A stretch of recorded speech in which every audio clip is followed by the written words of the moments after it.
Hello, everyone, and welcome back to another episode of 3 Point Weekly. We are a few days past what has been the busiest of free agency and the trade market. A few quiet days since, but it has been overshadowed by the fact that KD has asked out of Brooklyn, and everyone just seems to be waiting for where KD will go. And that's what we're going to start talking about today, as we have two Raptors fans on the panel. Two of us who are, I'm sure, very anxiously waiting to see where KD does or doesn't go. And I'm going to start with you, Gabe, because of that. What are your thoughts on the KD rumors, and where do you think he will end up getting moved?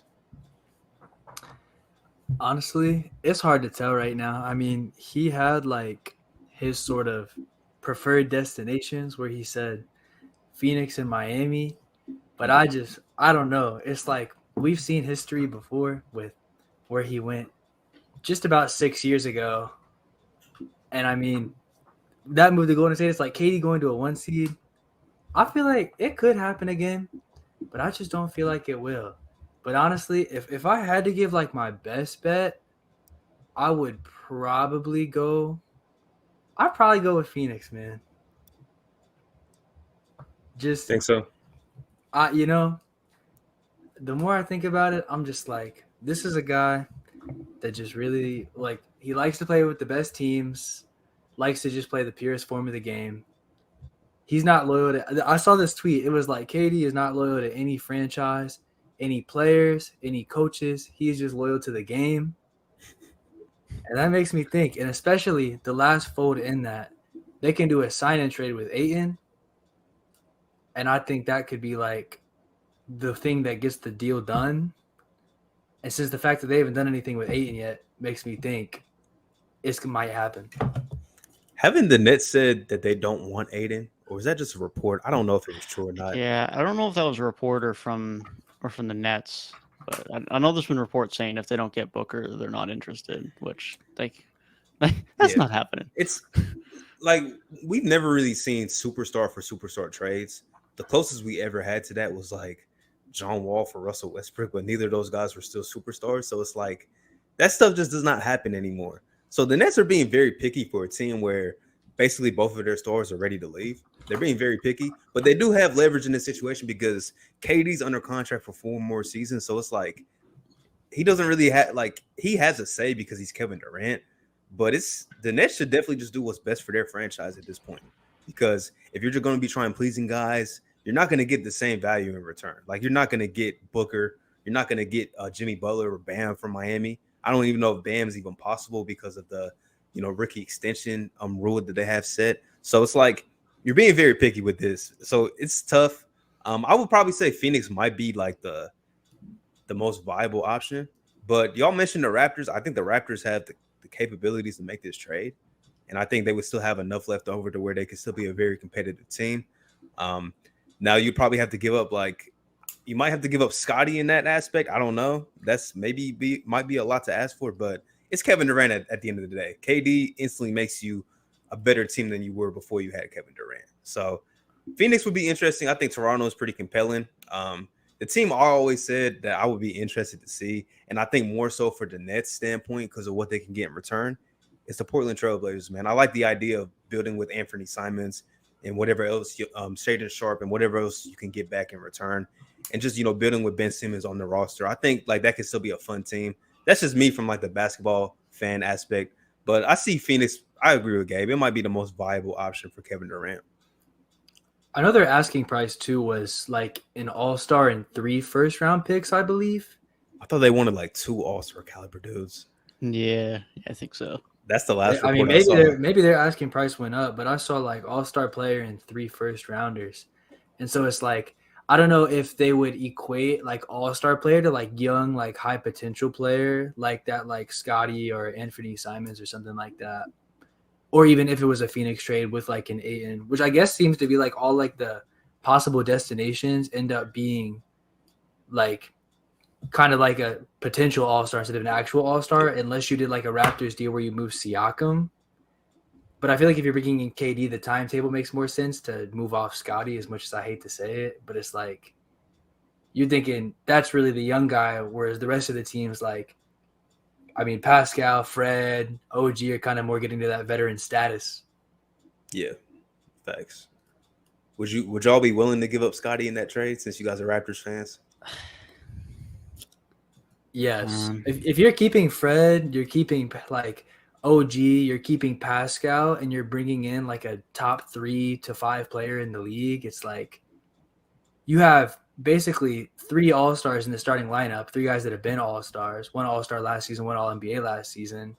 So you have like, I think that's about as close to a bona fide big 3 as you can get. And you still have like role players like OG, Chris Boucher just waiting in the wings. You just brought in Otto Porter, Thad Young's back. It's like you've got veteran role players and like actual decent ones, not like vet minimum guys that are just there. Yeah, it would definitely be a decent team with KD in there, no doubt. It's tough, man. It's tough because the idea of having KD is really nice. And like you say, if all you got to give up is Scotty and you get to keep that core of guys to go out and win a chip, then that's ideal. If you got to start giving up Scotty and OG or Scotty and Gary Trent and you start chipping away at that core, then it becomes a little bit less enticing. I'm really on the fence. I'm really on the fence. I'm going to be honest. If I had to pick, I probably would say no. But I will admit I'm probably lower on KD than 90% of basketball fans, especially at this stage of his career where, yeah, I can get a bucket. There's no doubt about it. But can he do it for more than half the season? That's my concern right now. I just think I'm saying yes because of our roster construction being like, there's like the group of like older guys, but then you have your younger guys like Scotty and like Gary Trent. So it's just like because you kind of have that divide, I feel like, yes, we can continue to be good, but it's like I don't know if they'll peak at the same time. So I think if you're going to make a KD move to move off of the younger guys, I would probably say yes, because if not, I think then you get like a year down the road and you really got to start looking at like, okay, what are we doing with Pascal and Fred on the roster if we're trying to move in a young direction? And eventually somebody's going to have to take the reins. Yeah, I'm also looking like, is this a KD type of team? And I'm not sure it is. It just doesn't seem like a Kevin Durant type of team. I feel like Phoenix probably fits that mold a little more. Obviously, if you keep Devin Booker in a hypothetical trade, I like the idea of Toronto. I just don't know if it's like a really Kevin Durant type of team. And like you said, Devin, it's like KD basically, I don't think he's played more than like 50 games over the last 2 seasons. Like I think he might have played 51 this year, maybe. Or I might be wrong. But he played 35 in his first year playing in Brooklyn and then 55 last year. So he's played like 90 games over 2 seasons in Brooklyn. I don't know, man. I just don't feel like, I feel like they would need him to be more available. And at this point in his career, he's just not. Like he's always missing time. And yeah, I don't know. I like what Toronto's building anyways. But it's tough though because it's Kevin Durant at the same time. But got to factor in his age. He's about to be 34, the injury history. And just is this the kind of team that would elevate, like a Kevin Durant move, would that elevate the Raptors to being a championship team? I'm not sure if they would be one of the top teams in the Eastern Conference, as crazy as that sounds. I'm not 100% sold on that. I don't know. I think the fact that we brought in Kawhi after he didn't play like 7 games the season before, his like kind of health status was unknown. And then he was sitting out like a ton of games during the season, doing his like load management or just like small little minor bumps and bruises that kept him out for like a game or two. It's like he missed all that time, but then playoff time came and he just came and like meshed with everybody, had that takeover ability and really added that extra punch we needed to get over the hump. And while obviously KD is not the same player as Kawhi, I think there could be some similarities there. Maybe. I feel like the difference with Kawhi and KD is like when KD's been out the last couple of years, we're not seeing those bumps and bruises types of games or load management where he's out for a game or two. It's 3 weeks here, 4 weeks here. And whereas Kawhi, obviously he's had the significant injuries, but it's load management where come playoff time, he's going to be ready unless he goes out and tears his ACL, which, I mean, anybody can go out and tear an ACL. You can't really prepare for that. But I feel like Kawhi, as much as from a day-to-day basis in the regular season, he might not be as reliable as KD. As far as knowing you're going to have him when you need him in the playoffs, I would still trust Kawhi over KD. And when we acquired for Kawhi, he was also in his, mid to late 20s, and KD's 34. Yeah. And it's like you would probably have to give up somebody in Scotty Barnes who has like all NBA potential, and that's like mortgaging your future for getting a mid-30s star who has been proven to have some injury history over the last 3 years. That's a lot. That's why I think even Brooklyn asking for that much is still kind of crazy, because as great as KD is, he still has his red flags with him right now. He still has his red flags, man, and you never know when the injuries can happen. And then if you're trying to gut your roster to bring in Kevin Durant, you're just probably not going to be the same team that's like championship worthy. So I don't know. It's one of the more weird star players trade rumors that we've really ever seen. Like, I don't think we've ever seen somebody of KD's caliber on the market, but we've also never like seen a market like be established for him, like a star player. Like, we knew James Harden when he was on the market. It was pretty evident, like, it's probably going to be Ben Simmons. Like, we knew that when we've seen other guys get traded, we pretty much know, like, okay, this is what these teams can get in return. With KD, it's like, we have no idea. So this might string out into the season. I think KD might still be a Brooklyn Net when the season starts, to be honest. That's fair. And I might be transitioning with this, so I don't know if you guys like have anything else on this specifically. But when looking at like a KD return, it's like, I gotta mention it. I just saw what Rudy got traded for, and I'm like, if that's what you got for Rudy Gobert, KD is probably like 2 tiers above Rudy as a player at least. And so it's like, if that's the bar, how much are you giving up for this man? I feel like you might have to really back up the Brinks truck, and that's why like even reports of like 2 All-Stars and like pick equity, it's just like, I don't know. But after that Minnesota trade, it's like, dude, they gave up a ton. Yeah, they really did. And like you say, talking about the 2 All-Stars and pick equity, it almost gets to the point where it's just not worth to make a trade because you're giving up so much that you're no longer improving your team. But I mean, yeah, like in reference to that Rudy Gobert trade, I don't know what sequence of reports you guys saw, but when I saw the initial report about Rudy Gobert being traded and there being multiple first-round picks, I was like, okay, maybe like 2 firsts seems reasonable. And then I see 4 first-round picks. Plus a pick swap.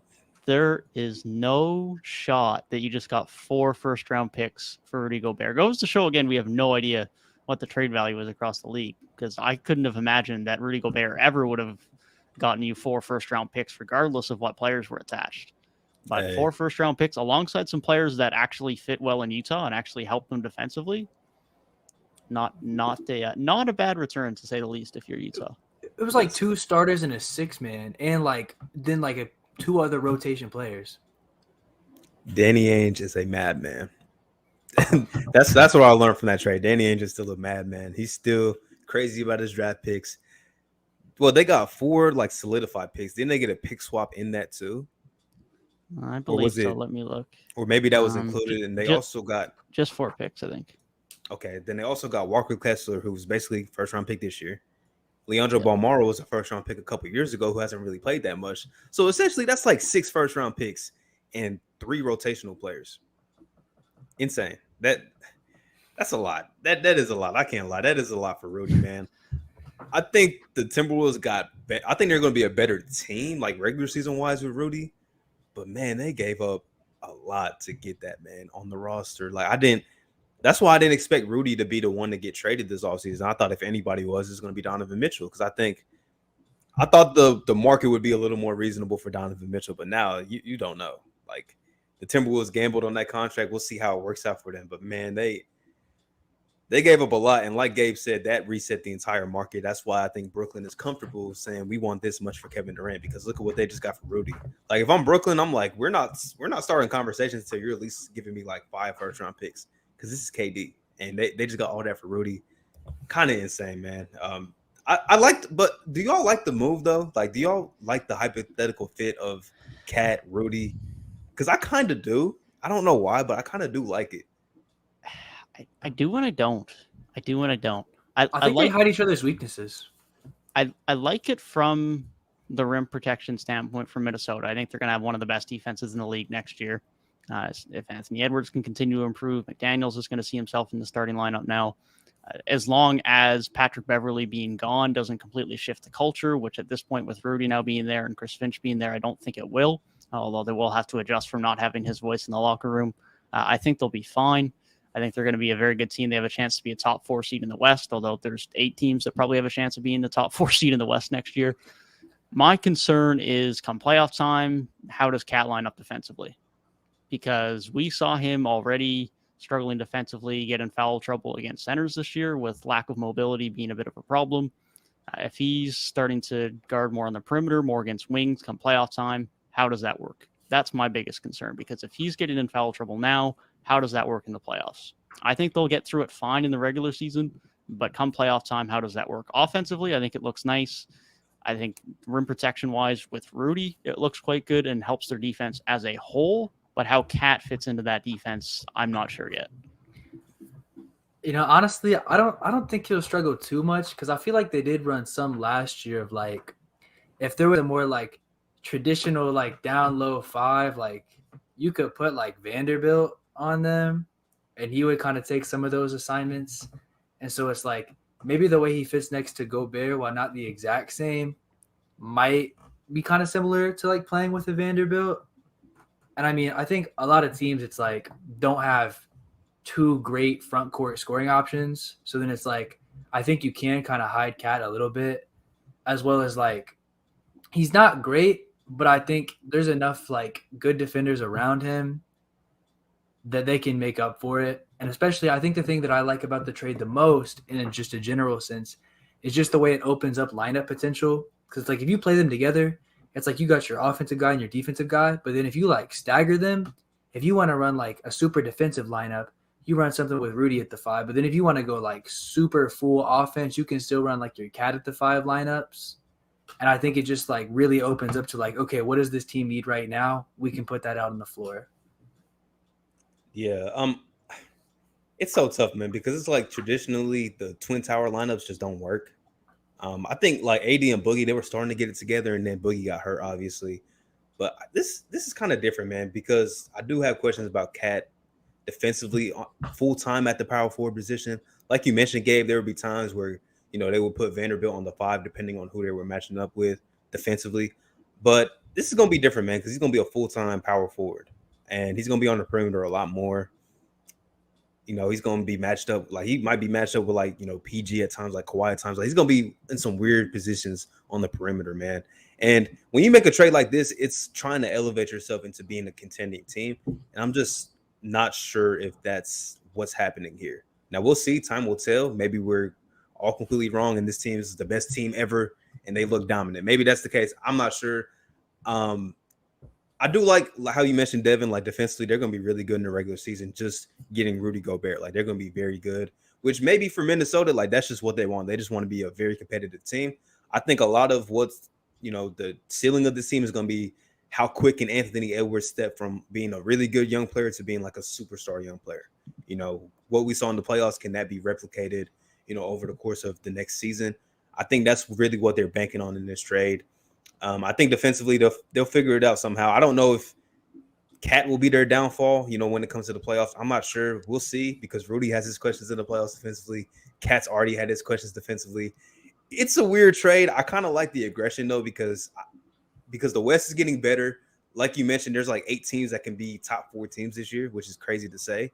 And there's probably like 9 solidified playoff teams already, which we've talked about in the past. So they're making the swing to make sure that they are in the field. Like they're not a playing team next year. They're trying to be one of the best teams in the West. I like that aggression. I just don't like how they gave up a lot. Like they gave up a lot to get Rudy Gobert. I think they probably could have got away with a little less, but it begs the question on who else was asking for Rudy Gobert. Like who else was throwing offers at, like was it the Hawks? Like was it the Mavericks? Was it the Hornets? Like who was throwing multiple first-round picks at Rudy Gobert, where they're saying, all right, we got 4 for you, and we got 2 young players who were just first-round picks and 3 more rotational players. Like, that is a crazy haul, bro. Yeah, that is a crazy haul. And like you say, is this the sheer amount of assets they gave up? Like, they are fully banking, as you mentioned now, on the development of Anthony Edwards and him being that guy, because this is their move. Like, this is their we're committing to this group. We're going to win with this group move. They don't have assets anymore. They traded away their firsts. So this is the group they have to win with now. So if the fit doesn't work between Cat or Gobert, or if Anthony Edwards doesn't develop as they hope, which I think he will, but if it doesn't, then they're just kind of stuck with this group, with Cat now signing his extension, Rudy Gobert still having a lot of term, Anthony Edwards still being around long term. So there's definitely going to be a lot of pressure on this team now compared to last year, where they were a lot less expectations, to say the least. So they'll still be competitive. That defense is going to be very good, which will make them competitive in themselves. I wouldn't be surprised if they're a top 5 or a top 3 defense next year. But come playoff time, how that fits work is really what we'll be waiting for. Just from a general perspective, I think it works for them from the fact, like, this team was in a perennial rebuild for almost 2 decades. And so I think even if this was make them like a kind of, say they're a 3 seed and they go out in the second round, and then they do that for like a couple years in a row, maybe reach like a conference finals or 2, I feel like the Timberwolves owners are going to look at that and be like, okay, like, we built a good thing here, and then they might get Ant to commit like super long term, and then maybe they even in the future kind of like off Gobert, and they kind of have enough there to where they can draw free agent signings in the future, and maybe this kind of builds them up as like somewhere that can be a consistent market as the future goes, and like maybe this really commits them to a winning culture for like a long time going forward. I mean, you saw how they reacted when they won the playing game. I did, and so it's like maybe I think this might cement them as like, okay, that's not enough. Yeah, I think building a new foundation is key because, like you said, they've been very spotty for basically 2 decades. I mean, 2 playoff appearances in like 17, 18 years. Like that's not great. So I think like it's about building a foundation, new ownership coming in, pretty much new front office, it's a new regime. So I think this is showing, like Tim Connolly showing, like, okay, we're trying to build at least just a consistent competitive team that's always going to be in the playoffs. So this is I guess a step in the right direction. We'll see if those picks end up being super valuable for the Jazz. I think this trade is something that will have to be judged years down the line, but there's a lot of good and a lot of bad to look at from the move. But at the end of the day, I think we can all agree the Timberwolves are a better team now than they were last season, just strictly off of the Rudy Gobert move. Yeah, definitely. So then how do you guys feel about Utah's into this? Because it's clear, like, now it's literally it's Donovan Mitchell and a whole lot of role players. I don't like it. I think they should trade Donovan too. That's my opinion. I'm on the fence. And here's why. Well, first off, trading away Royce O'Neal was weird for both sides, to be completely honest, unless they're now trading Donovan Mitchell. That was just very weird. I don't know why Brooklyn traded for him. I don't know why Utah traded him, unless Donovan gets moved. For the first time now, though, in pretty much ever since Donovan's been there, they actually have some players outside of Rudy Gobert that can defend. Of course, they lost Royce O'Neal, but Vanderbilt was a good addition. Patrick Beverley was a good addition. It's not enough, but at least they've added some pieces. So I feel like this either goes one of 2 ways at this point. Either one, they acquired and wanted all of these draft picks from Minnesota because they want to make a move themselves within the next 12 months to add someone alongside Donovan Mitchell, or they just want to completely rebuild. I'm honestly not sure which way they're going yet at this point. The fact that they traded away Royce O'Neal makes me land a little bit more towards the fact that they want to rebuild, because otherwise that trade just doesn't make sense at all. But in one or 2 ways, there's going to be a big trade in Utah over the next 6 to 12 months. Whether that's Donovan Mitchell out or someone to play alongside Donovan Mitchell remains to be seen. But one of 2 ways, there's going to be some big action in Utah in the fairly near future. You got to look at who's in the front office. Danny Ainge is there. Seems very similar to how he started to rebuild in Boston. Obviously, you still have Donovan Mitchell there, but I would not be surprised if he got moved within the next year. Like we might look at next offseason, he might be moved because you bring in a new coach, Will Hardy. You give him a 5-year deal for a guy that's never coached NBA basketball, very similar to what Brad Stevens was. And you bring in a haul of draft picks for Rudy, and you can get a good return for a Donovan Mitchell trade. Maybe you won't be the same echelon as Rudy Gobert, who knows, but you can still get a good return that could spark a rebuild. And Danny Ainge loves his picks. He loves his assets. So, yeah, I would not be surprised if a reset is coming. It might not be, immediately, like Donovan Mitchell might play this season out in Utah, but he might see himself, like when they're not winning games, he might be like, man, I don't like this. Go ahead, ship me to Miami or to New York or just somewhere that I can be a little more competitive. So we'll see. I would say it would probably be time for, Donovan Mitchell trade eventually, but you never know. I mean, if they do want to, keep a competitive roster, They could probably do that. Maybe not as good, but they could probably do that with this team right here. Maybe a couple more moves around the edges. But I'm a fan of just hitting the full reset, washing your hands, because Utah hasn't really had that opportunity in a while. So I'm a fan of a full reset.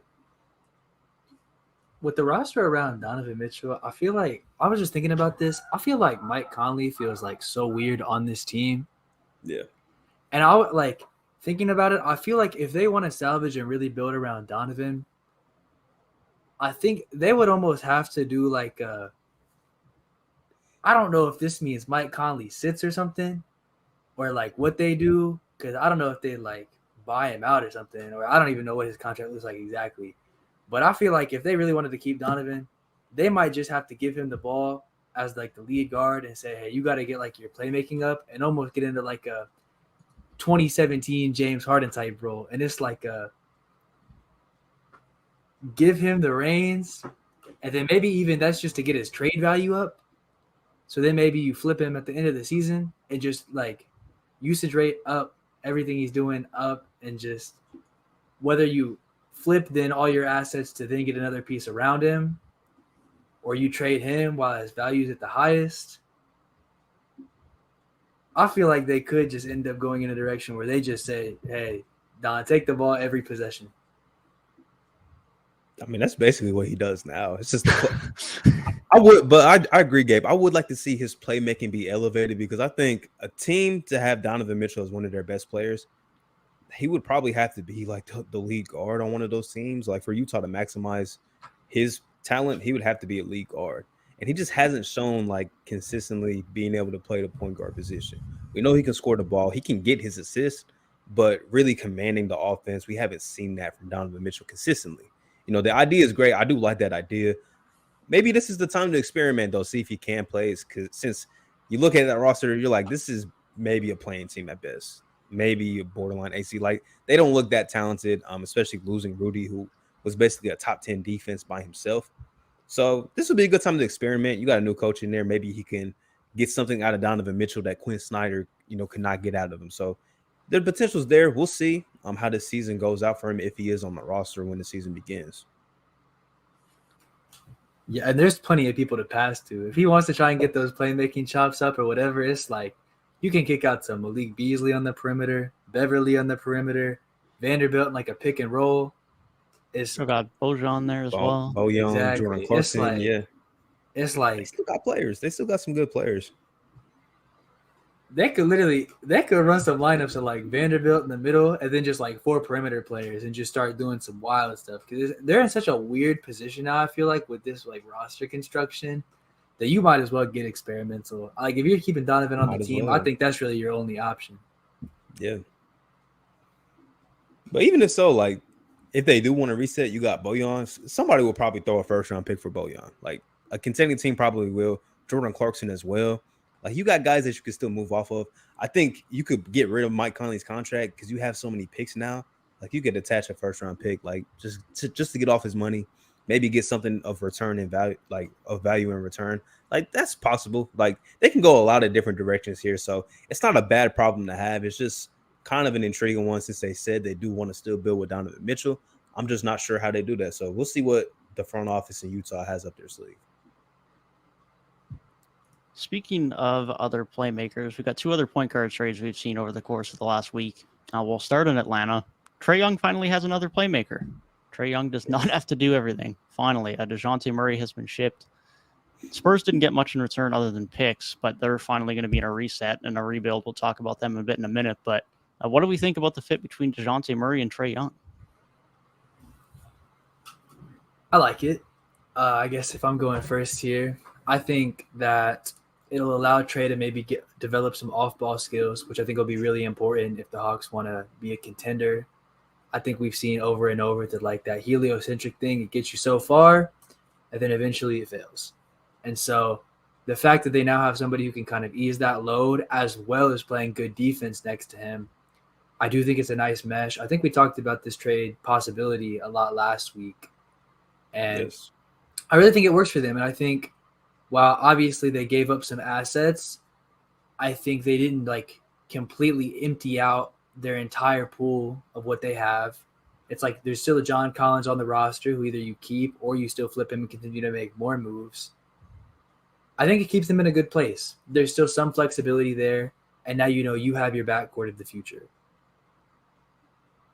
Yeah, I love it for all the reasons you just said. One, they didn't give up anybody that was really vital. I mean, Gallinari was there, but his contract was dead money anyways. I don't think it was fully guaranteed. So, you get rid of him. You give up 3 first-round picks. People are like, that's a lot of picks for Dejounte Murray. You got to think, guy was an all-star last season, and you're bringing him to elevate your team. And I think it's, in my opinion, like, which is kind of different from Minnesota because they gave up a lot of picks. But if you give up multiple first-round picks, like 2, maybe 3 picks, if you're trying to be a more of a contending team, I don't hate it because you're probably going to be a better team anyways. It's not like you're going to be a lottery team, more likely than not. And when you're trying to pair somebody alongside Trae Young, which you've been trying to do for years, you got to have somebody that's worthy of taking the ball out of his hands and making Trae Young be a better off-ball player. And Dejounte Murray is that. He's a very good playmaker, excellent defender, and he can be a secondary scorer for this team, an elevator. Like they wanted Bogdanovich to be that for them. He's a lot better than Bogdanovich. Like we'll just say that much. And I like some of the other moves they made, which I know we're going to get into, but I think that was the starting point. I really do like the trade a lot. And then for the Spurs, I just like that they're picking a direction. That's all I'm going to say. I love that they're picking a direction. I think it's going to work out very well for them in the long term. Yeah, no, I completely agree. When I looked at the Hawks for this offseason, their biggest 2 needs for me was they needed to have someone alongside Trae Young that could create a bit, can create his own offense, can play make for others. They didn't have to go out and get a Zach LaVine or a Bradley Beal, but they needed someone that allowed Trae Young to be off the ball more, that didn't allow defenses to just focus on Trae Young as a creator of their offense. And Dejounte Murray does that. And they needed to improve their perimeter defense in some way, shape, or form. Now, I don't think it's fully fixed by one player, but I think Dejounte Murray goes a long way in helping that. He is obviously a significant upgrade over Kevin Huerter defensively. He'll be able to take up those top guard assignments that, Trae Young was already being hid before, but allows it to be done more effectively now to a point where you now have someone in the backcourt who can be a very good defender, not just an okay to knock rate one in Kevin Huerter. So I think it's a really good move for them on both sides of the floor. I don't know that it quite raises them to an elite tier in the Eastern Conference above the teams like the Celtics and the Bucks, but it definitely brings them from a team that was in the play-in tournament last year to a team that looks to be much more comfortably in the playoffs.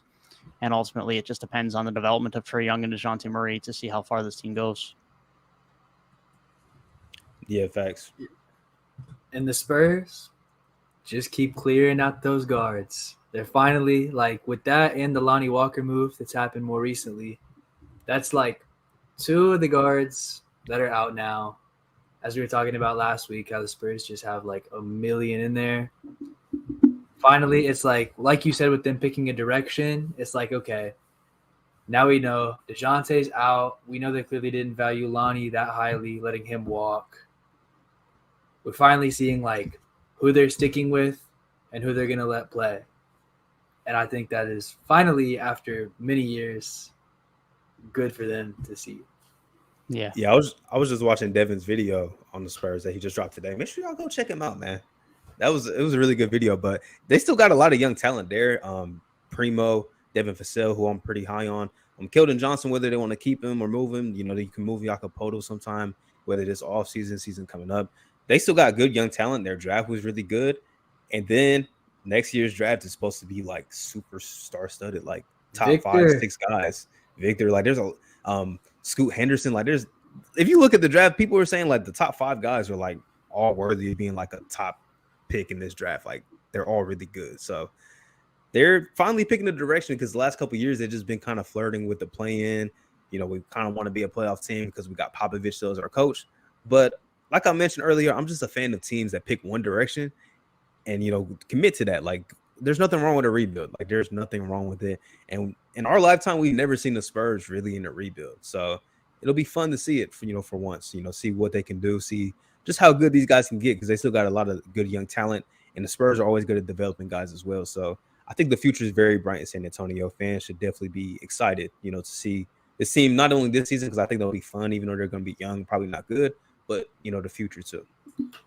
Yeah, no, definitely. It's been 25 years since they took Tim Duncan, and they have not had an early first round pick since then. So finally, it's been 5 years now since they've either been knocked out in the first round or in the play-in or just missing the play-in. So it'll be nice to see them actually try and acquire some top-end talent and try and be a regular playoff team again that doesn't just get the 8 seed.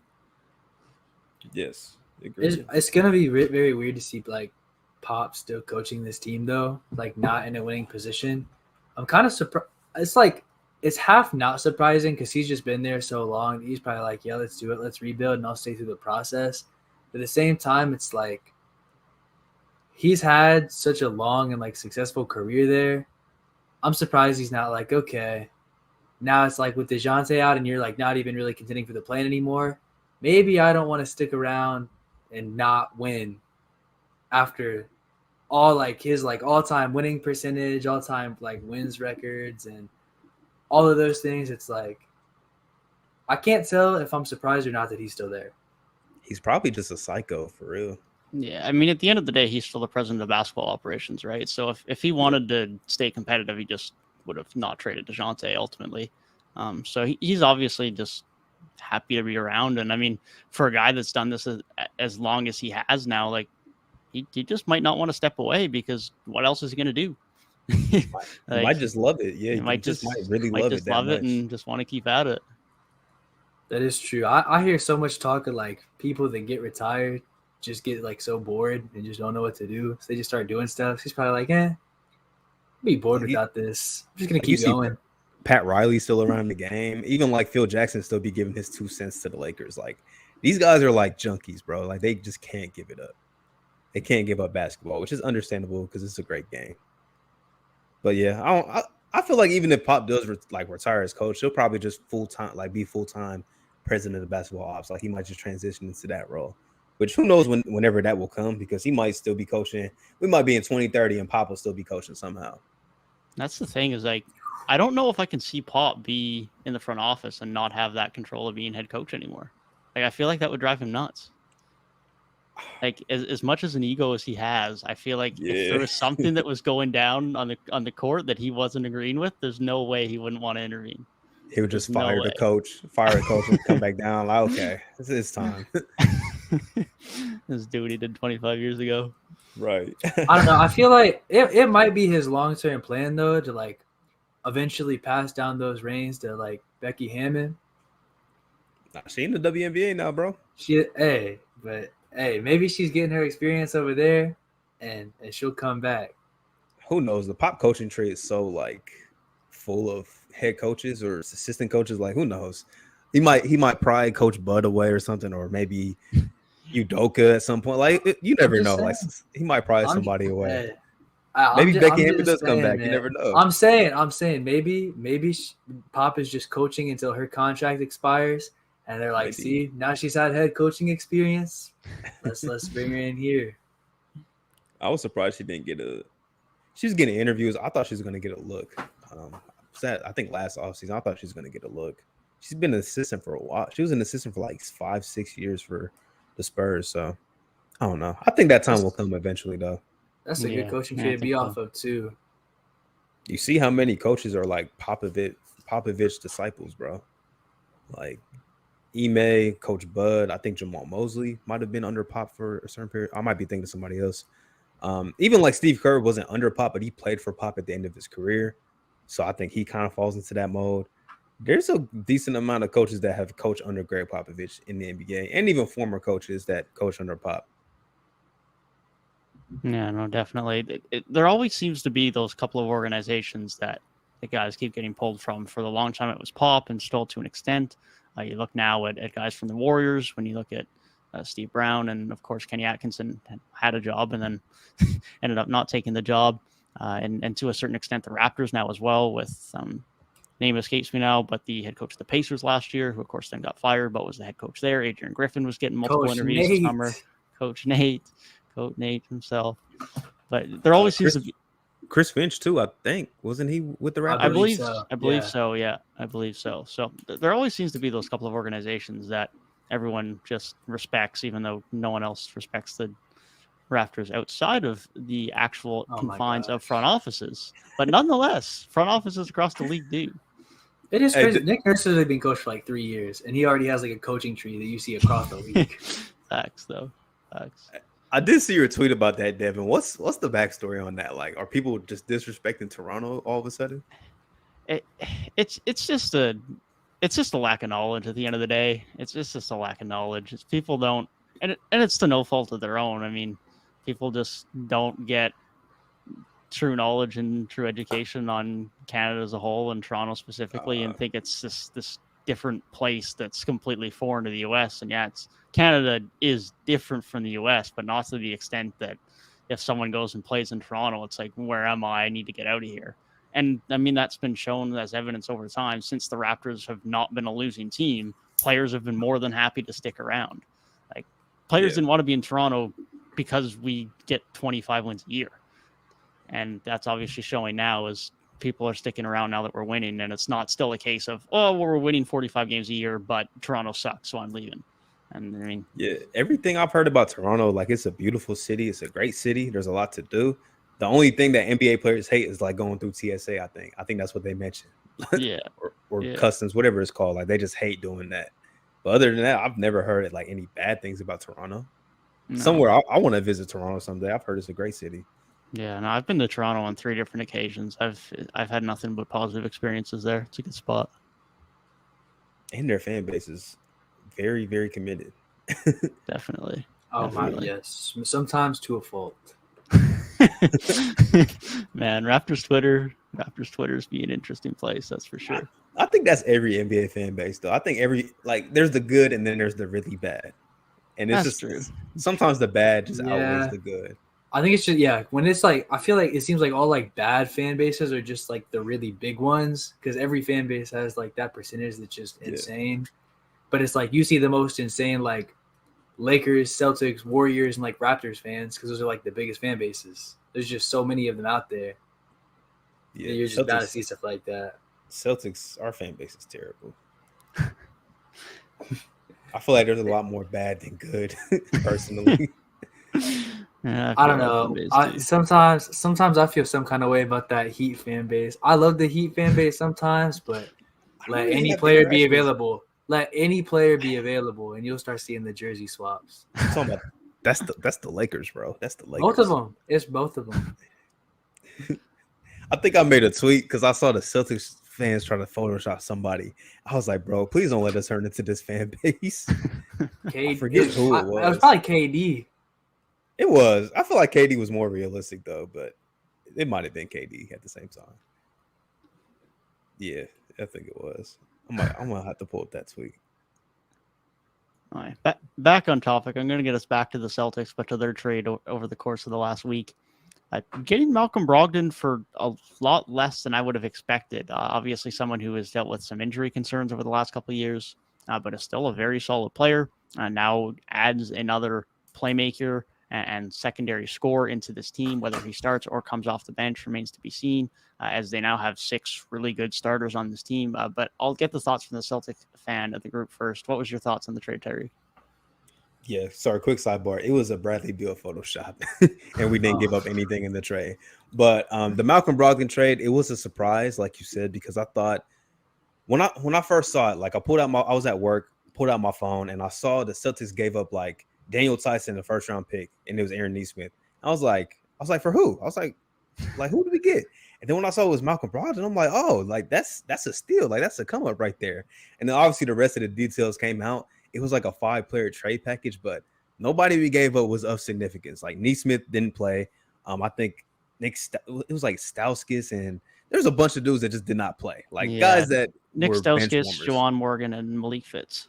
Bench warmers. Players. And Daniel Tice played, but he only really played spot minutes or when Rob Williams was missing time. So it's like replaceable. Like I think this is such a big come up. Even though Brogdon's like a combo guard still. I think he has a lot more point guard skills than we see Derek White have or Marcus Smart has. Definitely an upgrade in that aspect. And I think the injury history is definitely a little bit of a concern. But at the same time, he won't be asked to do as much as he was in Indiana. Because in Indiana, he was asked to be like a 20 and like 8 assists kind of guy while playing good defense, being efficient. Like he was asked to do a lot, might have put a lot on his body. He won't have to do as much in Boston, which I think is a plus. And then just the different variations of lineups that we can run with him. He's still a positive defender. He's a efficient player, and he can get back to more Milwaukee Bucks role, being like a secondary kind of guy. I think it's going to be a good fit for him. I think it's a good fit for the team. And it might go down as, I think you tweeted this, Devin. This might be like the move of the offseason. Like, this might be one of the biggest, but kind of low-key moves of the offseason, because Malcolm Brogdon is not like a big-time name, but I think his impact can be big-time. And I think it moves the Celtics from being a team that was just in the finals. They're still going to be on that pedestal. And I really love the move a lot. Brad Stevens has made a lot of great moves in this first year or so as being the GM, man. It's been pretty pleasant to see. And I think the Celtics are going to be in a position to compete for a championship once again. This feels like a my league trade to me. Can I just say that? Like, yeah, it's like you're doing like a rebuild on 2K, and it's like, oh yeah, let me get one of your best players, and I'll give you the like 14th, 13th, 12th, 11th, and 10th guy on my bench. Yeah. And No, it's like a fantasy football. I know in fantasy football, y'all get those trade offers from people where it's like, man, I'll give you like 4 players for your one. Like, bro, this one player is way more valuable than those 4 players. I know. It's like, I'll give you Derrick Henry for Cortland Sutton and Juju Smith-Schuster and like Chase Claypool. It's just like the most, yeah. But literally they went out and addressed probably their biggest need. Like, I mean, we all saw in the finals, it's like their offense was stalled out at times, and then it really killed them because you can't do that against the top best of the best teams. And so you're addressing that, and then it's like, oh yeah, he does have that injury history, but at the same time, like, look at your risk versus your reward. Your risk, if he's injured, who are you missing? Daniel Tice, who you like you said, he would only really play spot minutes. So your reward factor is just, it's so big if things play out the way they could. W trade. I mean, there's really no way you can look at that and say they lost that. And for Indiana, it just commits to a direction. We know they're probably not going to be great next year regardless. And now they get him off the rosters, they can focus on building around their 2 guards and Tyrese and the newly acquired Ben Mathurin. So really just, I think, a win-win, even though what the Pacers got back might not have been too valuable. It commits them to what they want to do going forward. Yeah, like you say, there's very little risk here for Boston. Even if things blow up in their face and Malcolm Brogdon just can't stay healthy for whatever reason, there's no risk. And I don't expect that'll be the case. I'm sure Malcolm Brogdon will, even if he does miss a bit of time, can still be a very productive player. There's no risk here, and I think the upside is very good. We've seen Brogdon at times can be a borderline all-star caliber player. And as you mentioned, Tyrik, his role here is going to be much less significant and pronounced than it was in Indiana. He's not going to have to do as much. He can show more of those off-ball capabilities that he showed earlier in his career in Milwaukee, can have some catch-and-shoot opportunities off the ball, can add another playmaking guard on this team alongside Marcus Smart, alongside Derek White. And there's no elite playmaker here, but you don't necessarily need one when you have this many guys that can play make the ball. Now, when you have Marcus Smart, when you have Malcolm Brogdon, when you have the improved playmaking of Jason Tatum, they have enough guys here who can move the ball, who can get guys open shots, that the quote-unquote true point guard, which it oftentimes can be overrated, isn't necessarily needed here. And I think Malcolm Brogdon fills that role of having that secondary playmaker while also keeping a very good defensive player on the court at all times as well. Yeah, what I love about Brogdon so much, he's just smart enough and he's stable enough to where I think it's going to be a perfect fit. Like, he'll know, okay, the offense is kind of spiraling right now. We just need to get guys in the right position. We just need to get Tatum a good shot in a good spot to where he doesn't have to work too hard. The same thing for Jalen Brown. That's why I like it a lot. I mean, they've been calling dude Prez. I mean, he seems like he has an old soul, kind of a vet kind of guy, even though he's probably only like 28, 29. But I don't know. I just like everything you guys mentioned. It's a low risk kind of trade with the payout being, 10 times of what they gave up. So it's a move that shows Danny Ainge is like, we're not content with just making the finals. We want to get there again, and we want to try and win a championship. So W move. Like Gabe said, if you look at this trade and you don't like it, I don't know how you couldn't, because for what the market was, like, you weren't going to get to Dejounte Murray. This is probably the next best point guard that was on the market, like, via trade, other than like Kyrie Irving, which we're not going to talk about right now. But perfect move for the Celtics, man. And I'm excited. It has me excited. Like, I want the season to start tomorrow, bro, because I want to see how this team works on the court. Yeah, I will say, I think they're going to be such a fun team just because you brought in your playmaker, but at the same time, you didn't bring somebody who's going to dominate the ball. So it's just like, it adds more flow and it adds more movement in a great player instead of like, something that you might have some kinks to work out with. I feel like he's just such like a perfect fit that they can come in day one of the season and he'll just be able to play with them and it'll go smooth. Yeah, definitely. Brogdon's a very low maintenance point guard in that regard. He isn't someone that needs to be on the ball. He can play off the ball, can pretty much play whatever role you need him to play, which is an ideal fit for a guy who's going to come in and not be a primary ball handler at all times or a primary scorer at all times. So, again, low risk move, good addition, fits well. And like you said, Tyrik, I'm not a Boston fan, and if anything, Boston are my rivals as a Raptors fan, but I'm very much looking forward to seeing this team play next year too, man. It's gonna be a fun team. Most definitely. Well, do you guys want to get into like grading the offseason for every team? Every team. A lot of these are probably going to be real quick. I'll tell you that because looking at this, it's like we've already covered most of the big stuff. Yeah, facts. So, I mean, we could just start with the Celtics then, since we're just talking about them. I would give it an A-. I think it's a really good offseason. They didn't lose anybody of super value, and they brought in somebody that can help them out a lot. I'll give it an A-. Yeah, I'd probably give them an A. Obviously, the Malcolm Brogdon trade was very good, and then you brought in Danilo Gallinari as well, who gives you a little bit more scoring punch off the bench. They haven't really lost anything, as we talked about in that Brogdon trade either. So this team comes back much better next year and keeps them at the top of the Eastern Conference. So I'd give them an A. I'd have to agree with I'd probably even go A just because the Brogdon trade is so good for them, addressing their biggest need. And Gallinari is just an extra vet piece off the bench if they go through that stretch of the season where you've got a couple guys down and you're playing you need your depth. It's like he's one of those guys that'll really help you there. So solid. Definitely. Deb, do you have the offseason list in front of you? I do. Do you just want to go in order of that? Yeah, I'll just follow that. All right, Ben. Next up, that gives us the Miami Heat. Oh, who wants to start? You know what? I'll start. I think I'll pretty much say I'm just going to give it a straight C just off the fact that, it might not be over yet, but PJ Tucker being out, that's I think it could end up being a significant hit. I think PJ Tucker is such a weird player to think about because he's so old that it's would you want to be paying him $11 million a year over the next 3 seasons? I don't know. So it's maybe you took a dub by not matching that, but at the same time, it sucks to lose him.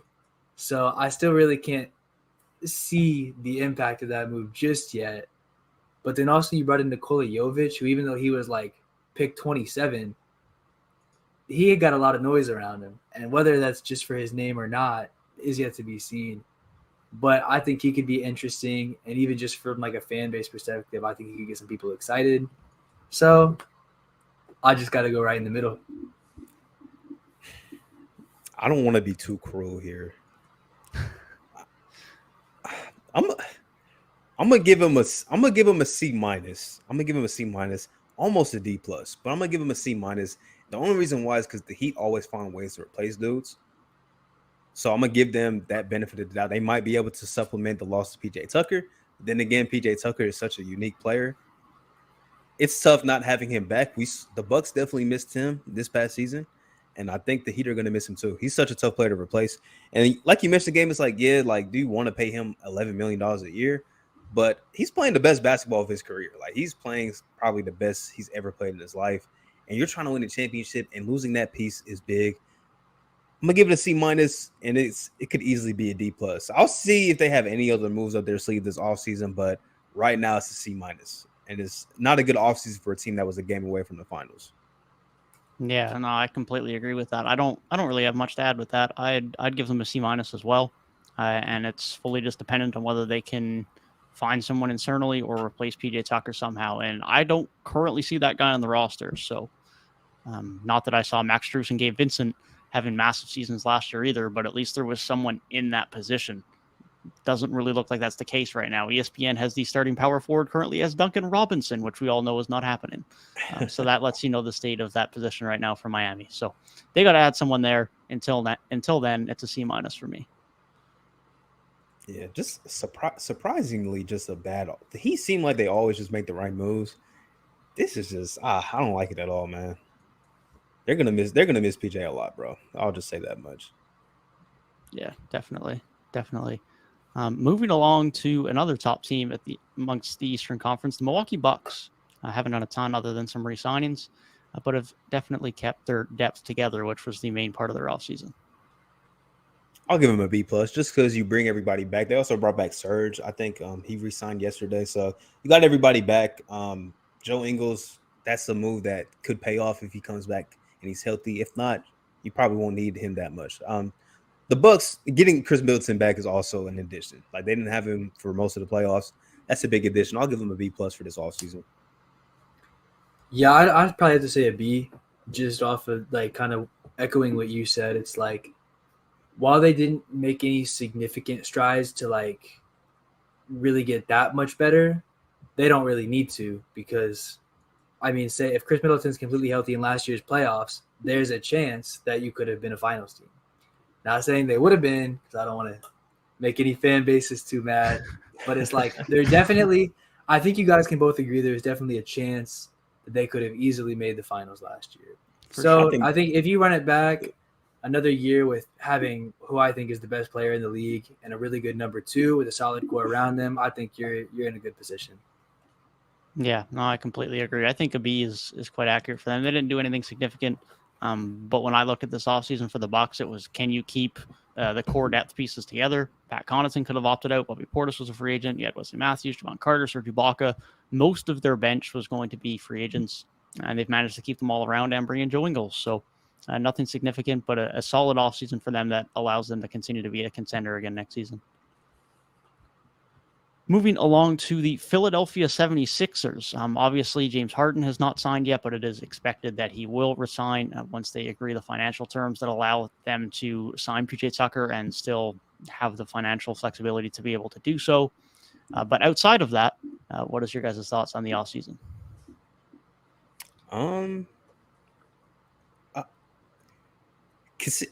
Given James Harden resigns and Tobias Harris is probably still on the roster, with everything we've seen right now, I'll probably give them an A minus. I think this is a really good offseason. The Anthony Melton trade, that was something that I don't think was talked about enough on draft night. That was a very good move. Getting Daniel House, that's just like a low risk, high reward type move. We'll see if he can get back to playing some really good basketball. And obviously the PJ Tucker move. That's anytime you can add PJ Tucker to your roster, that's a very good offseason. I would give them an A minus for right now. Yeah, I would say I'm really high on Anthony Melton. I really liked watching him on the Grizzlies last year. Just whenever he'd heat up, it'd just be so exciting. And I don't know why his jump shot just looks so pure to me. Like every time I watch him shoot, I'm just like, dude, this man, he's just got it. But the fact that you got off of an aging Danny Green to get him, I think, yeah, like you said, underrated move. And then just bringing in like another like kind of 3-and-D guy like Daniel House, kind of a guy that can give you some depth. And then PJ obviously is the big move. And then especially, I think the fact that James Harden's like coming back on a deal where he's giving them financial flexibility, I think that in and of itself makes it a good offseason for them. Because how many times do you see a team gets a star, especially kind of an aging star like that, who this might be his last huge contract, and he decides to give you a little like kind of that hometown discount to where you can go do other things. So it's like the fact that they got him to agree to that, I think that's kind of underrated. Yeah, I mean, this team probably doesn't have PJ Tucker if that's not the case. I think that was the only way that contract was able to go through. So that is quite significant to say the least. But like you say, they added 2 good 3-and-D wings, and 3-and-D wings cannot be overrated at all come playoff time. They are extremely valuable. It allows Matisse Thybulle to have to be relied on slightly less if he just continues to be a complete zero on offense. It allows Georges Niang to not have to play as heavy as minutes, as his defense can be a bit of a liability. So I think it's just a great offseason overall for the 76ers. You managed to get the Anthony Melton for Danny Green in a late first-round pick. It's just some really smart, good, under-the-radar moves outside of the PJ Tucker move that was obviously a bit more significant. But good offseason for them. I'll give them an A-, assuming that James Harden does resign. Look at James Harden taking a pay discount, man. That's Exactly. That's crazy. That is Yeah. absolutely crazy. I'll have to start with the next team. I'll have to say the Toronto Raptors get an A+ for me for acquiring KD. Made the move of the offseason. But Yo. realistically, as of right now, I'd probably give it a B-. I think you kind of kept some guys under contract. You bring in early second round pick who could be something as a big man who's like a need on the team. And then bringing in Otto Porter as another like veteran. I still don't know how committed to a direction they are, which is why I'm keeping it at a B-. But it's like, did you make the roster better? Yes. So you went in a good direction, but I don't think you really put yourself on a different tier. Yeah, I kind of agree. Probably about a B- too. I like the moves. I would have liked to see them maybe bring in another big, because I mean you don't know what Koloko can be. You know, he's a rookie second round pick. You don't know what he can be, but I mean, re-signing Thad Young was cool. I like that. I was kind of surprised Boucher got around that much money. I thought he might get a little less, or maybe another team would throw him a little more. But bringing him back, he's played pretty good for y'all the last couple of years. I like that move. And I don't know if I mentioned Otto Porter, but I like Otto Porter a lot. Very, very good addition. I would say, yeah, B- sounds about right. We'll see how the moves materialize, but right now I think that's a fair grade. Yeah, shout out to Otto Porter Jr.'s wife from Toronto. Probably a big reason why he is a Toronto Raptor. So I am ever grateful for that. But yeah, Otto Porter Jr. addition was great. The biggest thing that's still lacking for me is another guard. There's obviously a lack of guard play behind Fred VanVleet and Gary Trent Jr. on this team. Whether Malachi Flynn or Delano Banton step up remains to be seen, but that's the big thing that I'm still waiting for out of this free agency. But Otto Porter addressed one need off of the bench as far as a true small forward goes, because there's a ton of power forwards and nothing else outside of that. And then re-signing Thaddeus Young and Chris Boucher was good re-signings as well. Chris Boucher, like you mentioned, Tyrik, I didn't really know what his value was going to be going in. It might be a little bit of an overpay. It might not be, but at the end of the day, it's a contract that can be easily traded down the road if a trade comes around and his salary can fit in. So I don't really have too many worries about it. If Kevin Durant comes in, great. If a guard comes in, great. But until then, it's probably a B for me.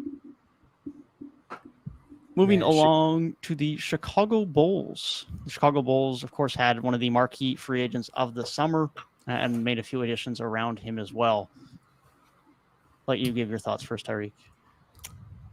I would probably say I'm teetering between a C+ and a B-. I'll give them a C+. The Drummond move was cool, just to get some more reliable big play. I think that was cool. The Dalen Terry pick, I felt like that was kind of high for him, like at least when I was doing my draft work. But if they like them, go ahead, take them. We'll see. The Dragic move, okay, that's cool. Maybe that's writing on the wall that Kobe White might be expendable. We'll see. But getting Zach LaVine back was kind of big. So since they got Zach LaVine back, I'm gonna move it up to a B-. So it's a B- since they did re-sign Zach LaVine, because that was key. You know, that was probably their main focus this all season.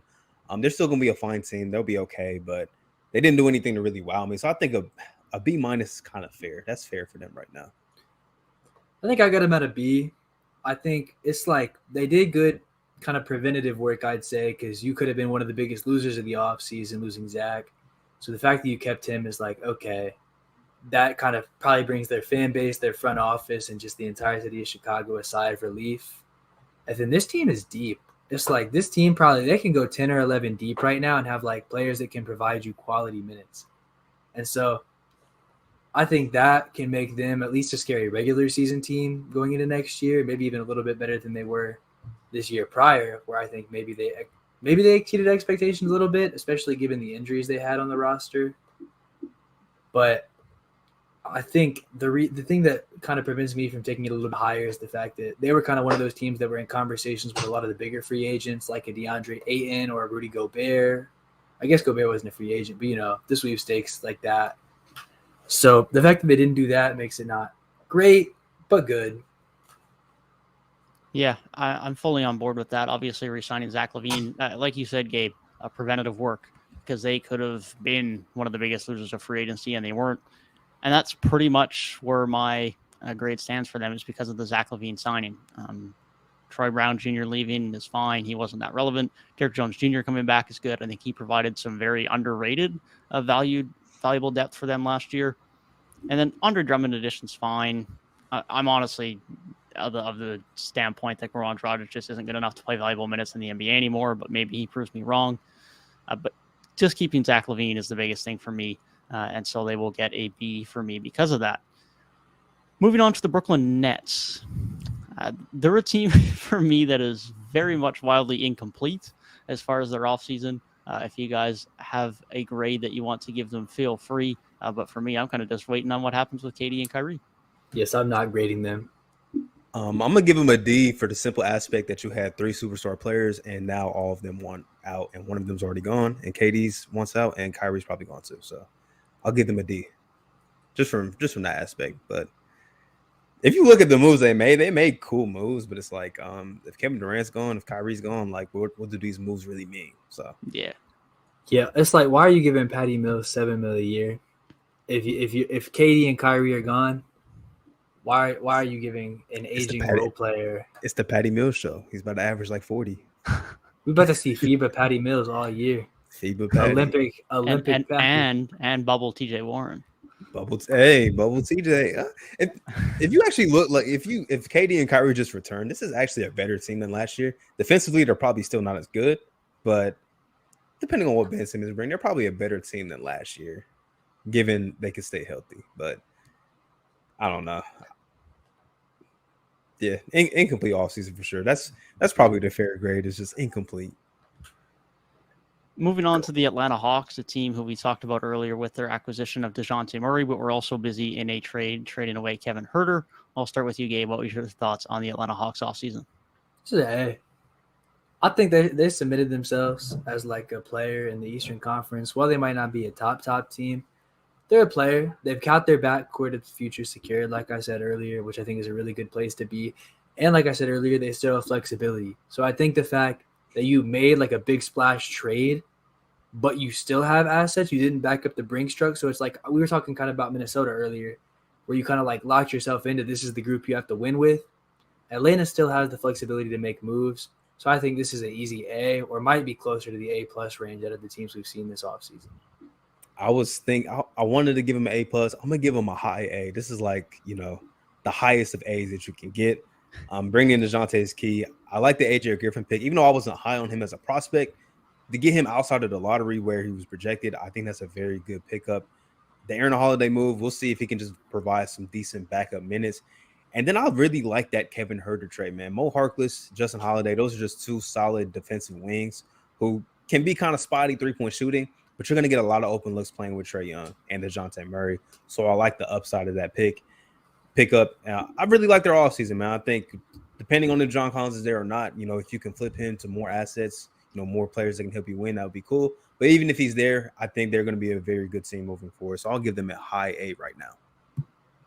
Yeah, I agree. I'm likely giving the Hawks an A as well. We've obviously talked about the Dejounte Murray pickup and just more wings that can defend that they've acquired now in that trade for Kevin Huerter. Obviously, the problem last year for Atlanta was defense. They were one of the worst defensive teams in the league at times. So bringing in a couple more guys that can help you on that end. You've obviously brought in Dejounte Murray. Now you have Maurice Harkless, Justin Holiday. They've put themselves in a position where if they can stay healthy, they're going to have a much better defense. And when this team has shown to be one of the best teams in the East is because they have a really good defense. So I think moving away Huerter, a talent that's a little bit redundant on your roster, especially now that you bring in another guard on Dejounte Murray for some more defensive wings, is certainly a good pickup. Moving along to the Cleveland Cavaliers, who've had a pretty busy offseason as far as the draft goes and bringing in a few veterans and re-signing Darius Garland. I'll get your thoughts on it. First from you, Tyrik.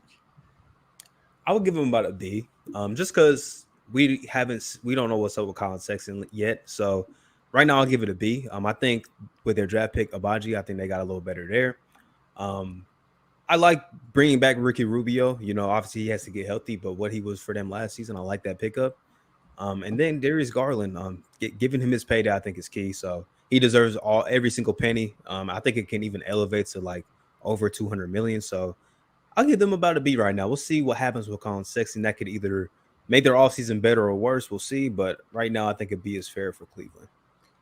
I think I'd agree with that. I think I'm going to go with the B as well. I think, like I was talking about earlier in the episode, it's like when you're kind of one of those smaller markets, building yourself as like a marketable franchise and one that can have like sustained success. The fact that you're taking care of your stars, you've got Darius Garland locked up. It's like you show, okay, you play well for us, we're going to take care of you right away. And then bringing in Isaiah Mobley, it's like kind of, taking care of Evan Mobley, kind of a little bit of that pandering, okay. And then bringing in O'Shea, it's like a little bit older of a college player, which I think is a good thing in this case, simply because of the fact you're a little bit more progressed on your timeline now. So it's like, I don't know how much this team would have wanted to bring in a 19-year-old versus somebody with a little bit more college experience. So I did like that pick. And then bringing back Ricky Rubio, who did some good things for them before he got hurt, I think that works as well. So it's just like they're taking care of what they have and really setting themselves up for perennial success instead of going too aggressive and screwing themselves over. So I like it. Yeah, I would probably give them a B. The Ricky Rubio signing at that cheap a price, even though he is coming off a fairly significant injury, I think is really good. As you mentioned, both that he played very well for them last year. Other than the fact he wouldn't have had it statistically from a performance-wise, he was amongst some of the best 6 men of the year candidates at the start of last year before he got injured. So getting him for a bit under $6 million or a bit over $6 million a year is very good. And like you said, Gabe, the small market just needing sustained success to build your reputation as a successful organization, especially for an organization that has struggled to win without LeBron. You start to build that winning culture without him now, start to increase your pedigree across the league within players and front offices is just positive. And I think they've done many good things to continue to achieve that this offseason. On to what is probably the quietest team of the summer outside of their coaching change, which has been anything but quiet, and outside of their off-the-court drama, which has been anything but quiet. But their on-the-court moves as far as next season's team has definitely been quiet. The Charlotte Hornets, what's your thoughts on their offseason, Gabe? I think that I'm going to say C-. That's generous. I listen. Like, you brought in a center, but you could have brought in a better center, and you traded him away. So I don't think I like that very much. So it's like, cool, you kind of addressed a need, and then like re-signing Cody Martin, cool, but like not that cool at the same time. So yeah, C-, because they didn't do a ton, and that's kind of part of the problem is that they didn't do a ton. And then honestly, the more I'm thinking about this, I'm dropping them to a D+ because I thought they had a bad coaching hire. And so it's like they didn't progress anymore in that department either. I don't think they hired a coach who's going to maximize the talent they have. And then the changes they made, I'm not that much of a fan of. So this is probably one of the weakest grades I'm going to give.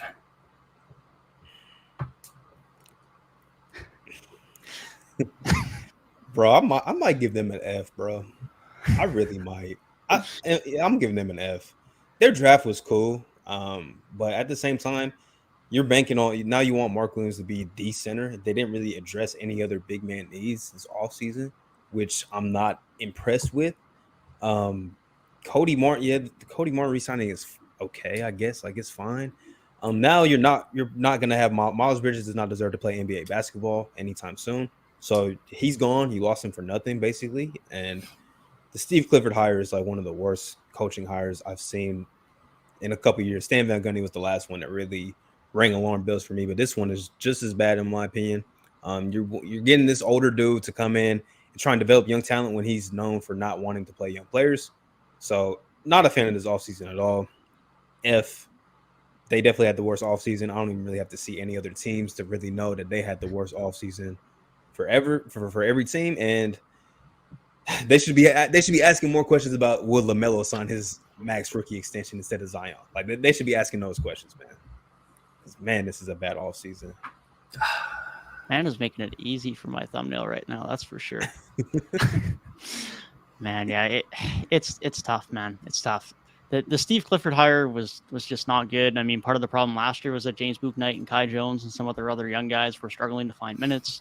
That's definitely not going to improve now. Now you have to question how much Mark Williams is even going to play, even though you could argue he should be their starting center next year. So that has to be called into question. And then, of course, everything with Miles Bridges. I mean, it's out of the Hornets' hands, but at the end of the day, you're now losing an all-star caliber player, borderline all-star caliber player for nothing. I wasn't even thinking about that too. That's an easy F at this point. It's like it is out of their hands. Like obviously they can't control what Miles Bridges is doing at home, but it's just weird to see like they're having all these red flags pop up among their players. At some point, it's almost like an organizational thing at the same time. Like you're not going to see the Miami Heat guys having just complete blunders like this. Like you don't see that from solid organizations. Not saying that they should be monitoring what Miles Bridges or Montrezl Harrell are doing at all times, but it's almost like a product of the organization as well. It's just not a good look, man. Like, yeah, it's unfortunate, but at the same time, it's not the first time that they've had a red flag pop up just this offseason alone. Yeah, no, definitely. It definitely doesn't show well on the team culture and the organization's culture, to say the least, whether it's an individual player perspective or it is a bit more of a problem within the organization as a whole. We'll probably have to wait and see on that one. But yeah, F is probably fair, as harsh as it seems when you're losing Miles Bridges for nothing and you make a poor coaching hire. All-time bag fumble. Oh, man.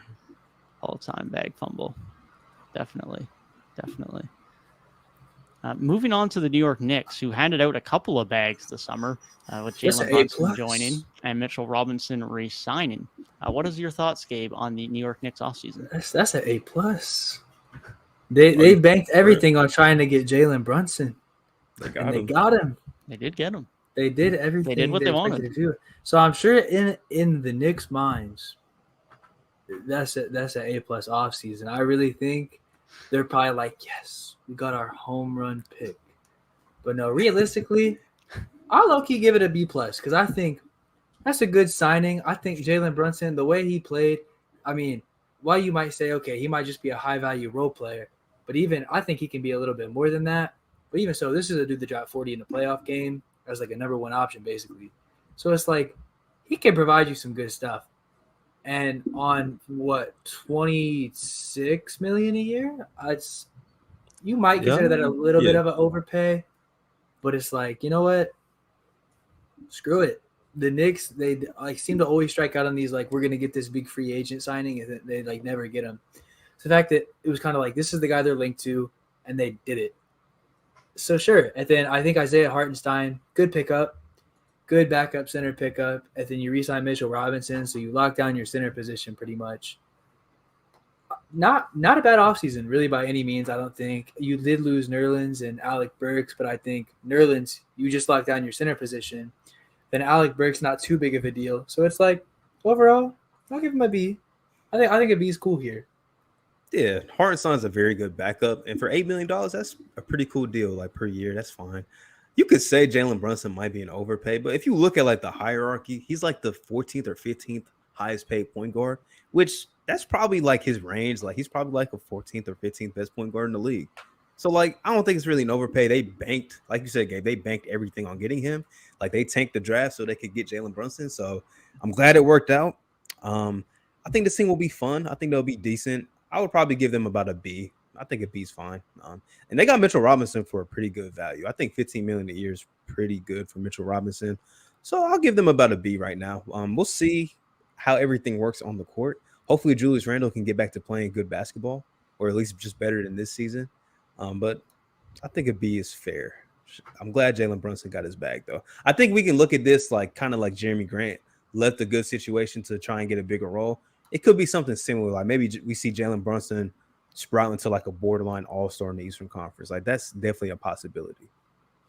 Yeah, definitely. That's completely what I thought about when I saw this move, was that type of move where a guy tries to get a bigger role and try and prove himself on a bigger stage. And there's no better stage to do that than with the Knicks, with Stephen A. talking about you every other day on First Take. So whether he plays good or not, he is going to get the notoriety. So if he bets on himself and it succeeds, then this is going to be just the first of many bags he'll get in the NBA.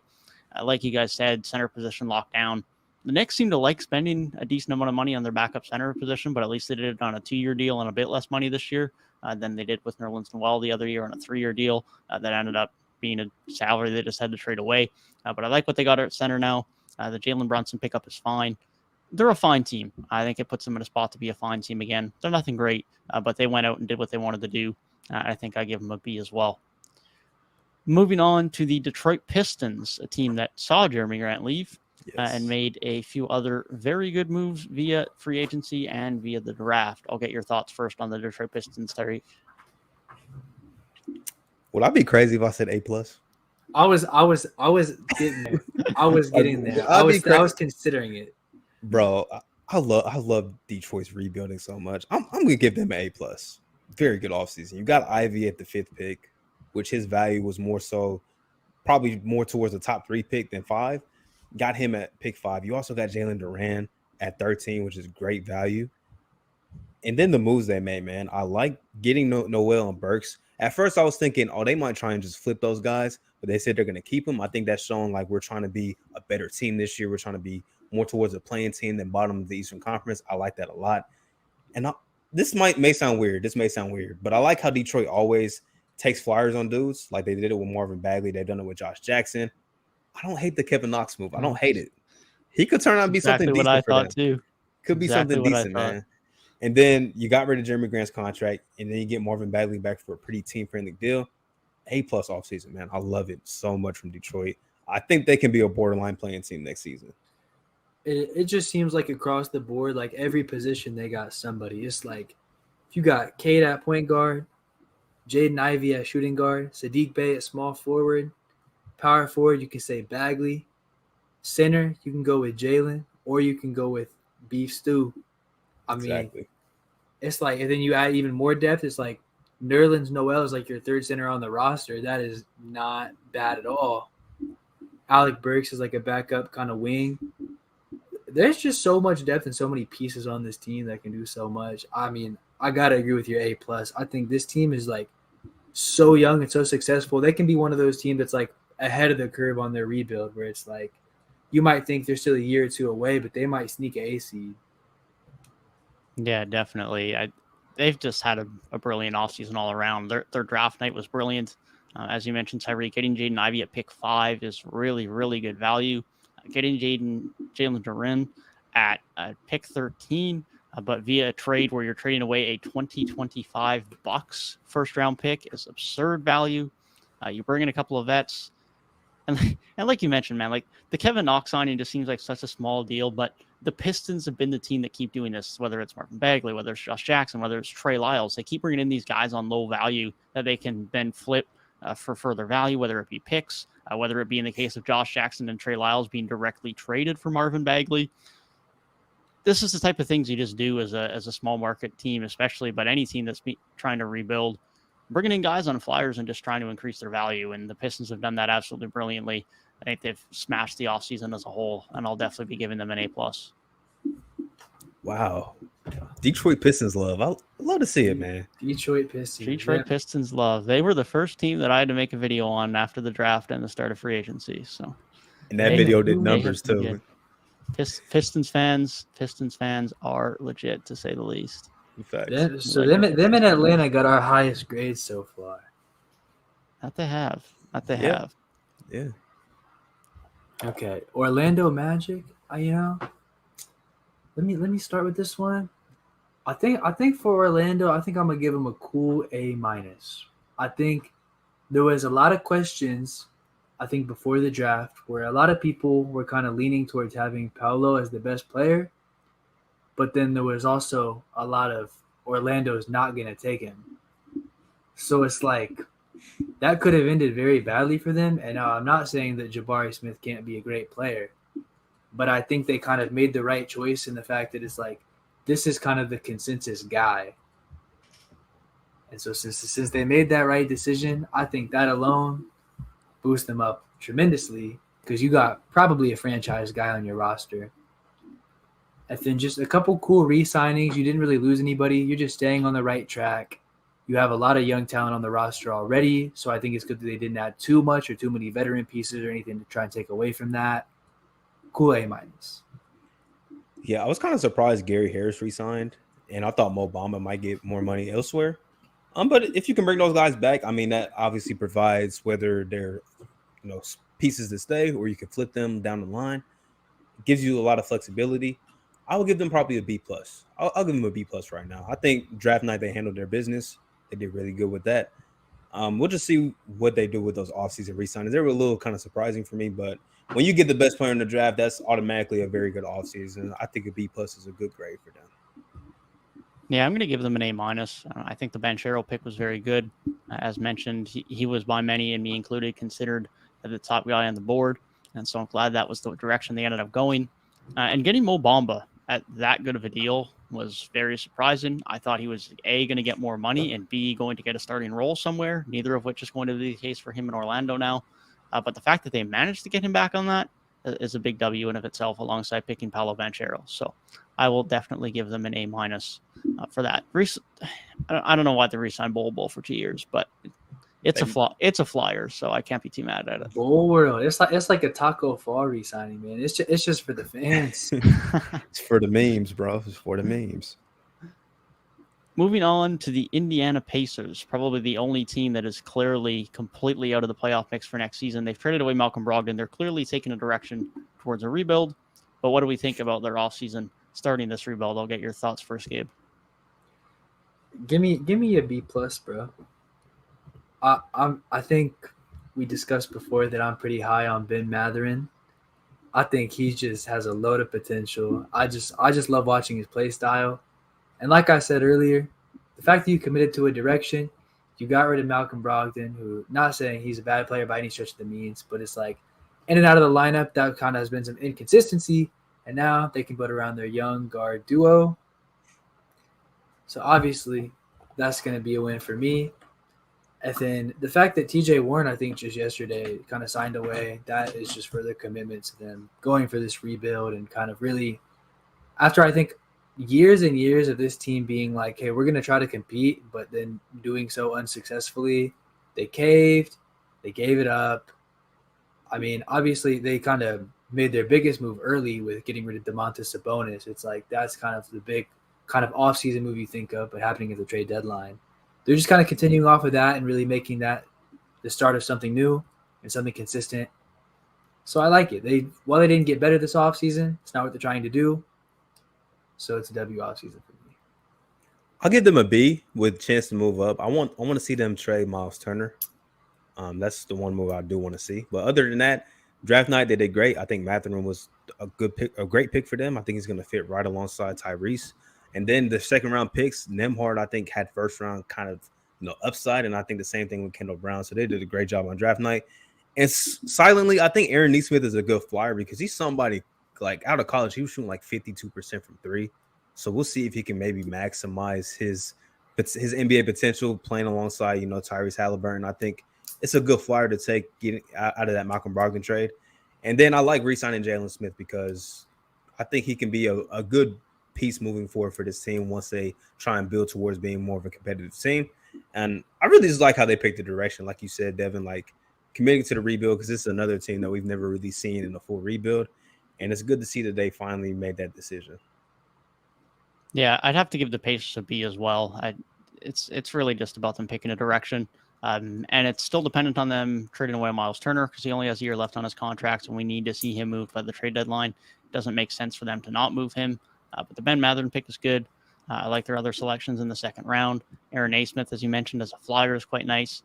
And re-signing Jalen Smith, who looked really good last year in Indiana. And no one really talked about it, but he looked good when he played with the Suns before he got moved, and he looked good with Indiana as well. So it's nice to see him back for a couple more years. But they should be in a spot where they can get a really good pick for the next year or two, because they're pretty much the only team in the East that I see as a clear tanking team to start the year next year. And they already got some good young pieces to start before they even truly start the rebuild with Ben Mathurin and Halliburton and company in there already. So a good offseason for them. Still need a Miles Turner trade, but I'll give them a B for now. Another team similar to the Bulls that had one of the marquee free agents of the summer that they were able to re-sign, and Bradley Beal, have made a few moves around the fringes, and we'll see Bradley Beal and Kristaps Porzingis get to play together for the first time next season. But what was your thoughts on the Wizards offseason, Tyrik? I'll give them a C. I think they made decent moves to try and be better than last year, but they're another team I want to see them pick a direction. Obviously, giving Bradley Beal that much money is kind of it's a lot. It's a lot of money, but man, I just want to see them pick a direction. I like the Johnny Davis pick a lot. I do. I'm a big fan of Monte Morris. I like him a lot, but if that's like your marquee pickup this offseason, you're probably still a borderline playing team next year. Like, I don't know if they really got that much better. I was more of a fan of their offseason last year compared to this one, to be honest. But maybe that's good. Maybe they will exceed expectations. I'm not really certain of that, though. So I'll give them a C. I think it was a pretty average offseason. I'm going to go C- here. Just like, it's like I like the moves. It's like a lot of solid role players. I think like Monte Morris, Will Barton, DeLon Wright, all solid role players. Johnny Davis can probably come in and be an instant contributor to some level. But it's $50 million a year to Bradley Beal, who's probably like kind of like a B tier star, I guess you'd say. Kind of like, yes, he's like a star, but not like a star. More like a top 20 than like a top 10. Mm-hmm. Committing like that's like Steph Curry, LeBron, Giannis level money. He's a borderline all NBA player. For you to be competing for a play-in spot, and that's like championship number one piece money. We talk about overpay with like a role player getting like 20 mil. To me, this is like more of an overpay than that. Not saying he's like not a max player or something, but I feel like he's more of like a 180 mil max player than a 250 mil max player, if that makes sense. Yeah. And the situation with Bradley Beal getting $50 million a year is a lot different if he's a second option on a contender than if he's on Washington. And that's what bothers me as much about this signing, and this was his offseason, is because Bradley Beal became a free agent, sure, you kind of had to re-sign him because you don't really want to lose him for nothing or a lot less than you would in a trade than you would in a sign-and trade. But ultimately, the Wizards have committed themselves now to just being average. Like, there's no clear route for them to become a top-tier team in the East, but yet Bradley Beal's around for the next 5 years on, I won't say an untradeable contract because apparently every contract can get traded now, but isn't necessarily going to be one that sees a move. So the Wizards have kind of locked themselves into just being an okay team, but there's not really a path where you say, okay, this team is going to be really good. So as far as I'm concerned, I might be being a bit harsh, but I'm giving the Wizards a D because there's no direction here. You've committed to being mediocre for the next 4 to 5 years. And I don't even know if it's mediocre. I feel like mediocre is like play-in. Yeah, you said an okay team. Like, I don't even know if they're an okay team, bro. Yeah, I feel like this team is like they might not be. They definitely won't be in a year or two once Orlando and Detroit are clearly ahead of them. No, it's like they're like probably like 11 or 12 seed with like players that are getting older. There's like not like a great young core that you're building around. It's like I was talking earlier about how these like small market teams, they kind of re-sign players and do certain moves to just have sustained success, build themselves as a franchise, as a good brand that players might want to come to in the future. But it's like, this is not sustained success. This is just continuous below average. You have a guy on the roster to sell tickets and sell jerseys. You're not going towards contention. And so it's like, if your front office's main goal is to increase the owner's bottom line, sure, you might be doing your job and you might be succeeding from that front. But if your goal is to be a contender in the NBA, this is a complete failure. I don't even know if they're selling tickets like that, bro. Yeah, I don't know if they are either. I want to hear like Wizards fans' perspective. Like, do they just want to like full reset, or are they content with this? I don't even know if it's a mediocre team. They're borderline a bad team, trying to convince themselves that they're a good team, like almost Sacramento Kings-esque. But I think even the Kings are in a better position, bro, because at least they can make some type of moves around the edges. But this team, you really can't. Like, you're kind of handcuffed into Porzingis and Bradley Beal. Now, maybe that duo is like way better than what we're expecting. Maybe they come out, they look like one of the best duos in the Eastern Conference. I wouldn't bank on that at all. Yeah, they're just going to be another borderline playing team like they were this season, like they were, the year before. Yeah, they're just not doing a great job, man. And it's like, like they had to give Bradley Beal this money. But at the same time, it's like you had the opportunity to probably trade him over the last couple of years. And you decided not to do it. So, you make your own bed. You kind of got to lay in it. Yeah. Yeah, with reference to tickets, the Wizards had the lowest capacity filled in their stadium last year. Given Bradley Beal was out for a significant portion of the season, so I will give them that. But they were sat at 75.9% of their capacity filled last season. League average was 91.6, and no other team was below 80%. They had an 11% drop last year in total compared to the season previous. So it remains to be seen whether Bradley Beal and Kristaps Porzingis together can change that, but it definitely doesn't look good. And with reference to a front office potentially taking moves or making moves to help a owner and to bring in money, I mean, that was the situation with the Pacers. The Pacers just were stagnant because the owner wanted to be. And then last year they had at one point in time an average of about 13,000 fans. And the owner was like, yeah, okay, we should probably finally change things. And who knows, it might be the same situation in Washington, and that remains to be seen. But that's about the only reason it makes sense to make these moves, if I'm going to be completely honest. And like you said, Tyrik, it would have made way more sense for them to just trade Bradley Beal a year or two ago. And I think they would have been in a lot better spot moving forward. Definitely. Yeah, now he makes so much money. It's like they have like no leverage anywhere. They're handcuffed. Like it's like, yes, they have like times where it's like if a team wanted to trade for him in the future, one, it's like this dude is never going to request out, it seems. So you don't even get like that. Like that's probably not even going to happen. And if it did happen, it's just so much money that you might be packaging things with him. That's not to say he's a bad player. It's just so much for a team to take on. Thank you guys for tuning in to another episode of 3 Point Weekly. We will have our thoughts and grades for every Western Conference offseason over the course of the weekend, so be sure to stay tuned for that. We thank you guys for tuning in. Be sure to leave your thoughts on the free agency signings and trades that have been made so far, and we'll see you guys in the next one. Peace.